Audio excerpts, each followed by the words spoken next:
Kinalaga ni Pangulong Bongbong Marcos ang utos ng China na hulihin ang mga banyagang iligal umanong papasok sa South China Sea. That kind of action would be completely unacceptable to the Philippines. Iniulat ng isang Hong Kong-based Chinese media na pinapayagan ng China ang kanilang Coast Guard na hulihin ang anilay magte-trespass sa kanilang border simula June 15. I-detain daw ng hanggang 60 araw ang mga mahuhuli ng walang paglilitis. Sabi ni Pangulong Marcos, gagawin nila ang anumang hakbang para protektahan ang mga Pilipino. Sa panayam ng unang hirit kay PCG spokesperson for the West Philippine Sea, Commodore J. Tariela, sinabi niyang isa na namang empty threat ng China ang utos. Para sa ilang senador, kung gagawin ito ng China, maaaring magsampa ang Pilipinas ng kaso sa International Tribunal for the Law of the Sea o ITLOS laban sa China.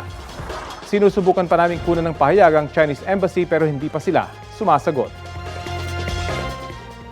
Kapuso, alamin ang maiinit na balita. Bisitahin at mag-subscribe sa GMA Integrated News sa YouTube. Sa mga kapuso abroad, samahan nyo kami sa GMA Pinoy TV at sa www.gmanews.tv.